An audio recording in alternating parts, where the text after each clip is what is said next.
రేణిగుంట మండలం అత్తూరు పంచాయతీలో ఆయుష్మాన్ ఆరోగ్య కేంద్రాన్ని ప్రారంభించారు శ్రీకాళహస్తి ఎమ్మెల్యే బొజ్జల సుధీర్ రెడ్డి. అనంతరం ఆయన మీడియాతో మాట్లాడుతూ అత్తూరు గ్రామంలో ఆయుష్మాన్ ఆరోగ్య కేంద్రాన్ని ప్రారంభించడం చాలా సంతోషంగా ఉందన్నారు.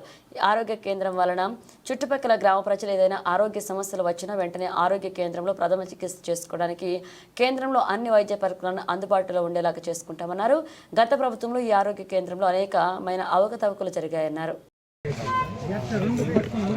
మరి హెల్త్ కేంద్రం ఓపెన్ చేసుకోవడం చాలా ఆనందంగా ఉంది. ఈ గ్రామస్తులు కావచ్చు, పక్కన చుట్టుపక్కల గ్రామస్తులు కావచ్చు, ఎవరైతే బేసిక్ మెడికల్ నీడ్స్ అంటే జ్వరం కావచ్చు, వైరల్ ఫీవర్ కావచ్చు, కాఫ్ కావచ్చు, కోల్డ్ కావచ్చు, ఎక్స్పైజీ అలాంటివి, ట్రాన్స్మిషన్ డిజీజ్ కావచ్చు, నాన్ ట్రాన్స్మిట్ డిజీజ్ కావచ్చు, ఇట్లాంటివి ఏవైతే ఉన్నాయో అవన్నింటికి కూడా ట్రీట్మెంట్ ఇక్కడే మన హెల్త్ కేంద్రంలో చేయడం జరుగుతుంది. ఇక్కడ మౌనిక గారు ఇన్ఛార్జ్ వచ్చారు. సో వాళ్ళందరూ కూడా అప్రిషియేట్ చేస్తున్నాం. తప్పకుండా ఇలాంటి కేంద్రాలు వచ్చే 6-7 నెలల్లో మ్యాక్సిమం కాన్స్టిట్యున్సీ అంతా ఎక్కడైతే అవసరం ఉన్నాయో అన్ని చోట్ల కూడా ఏర్పాటు చేస్తాం. అలానే పాత రోజుల్లో జగన్మోహన్ రెడ్డి గారి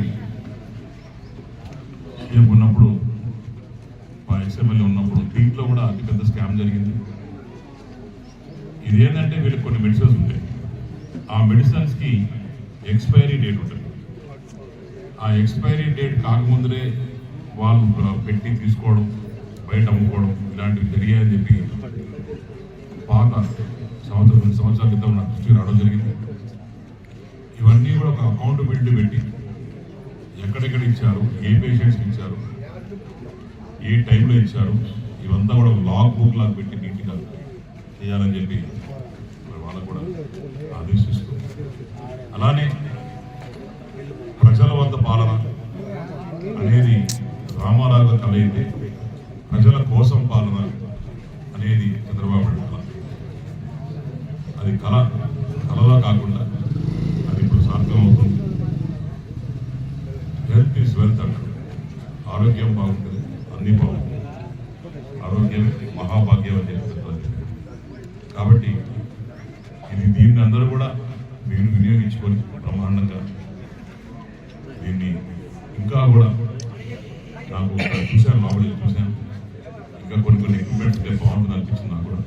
తప్పకుండా ఆ ఎక్విప్మెంట్స్ కూడా వాళ్ళతో మాట్లాడి ఇంకా కొద్దిగా స్పెషలైజ్డ్ ఎక్విప్మెంట్స్ కొంచెం హైటెక్ లెవెల్లో పెట్టాల్సిన అవసరం ఉందని అనిపించింది.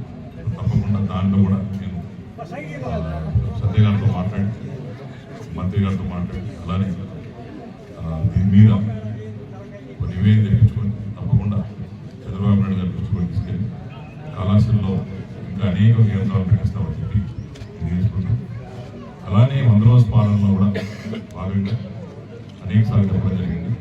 ఇది ఒక మంచి పాలన, ఇది ఒక మంచి ప్రభుత్వం, ఇది ఒక పనిచేసే ప్రభుత్వం, చిత్తశుద్ధున్న ప్రభుత్వం అని తెలియజేసుకుంటూ సెలవు చేయి.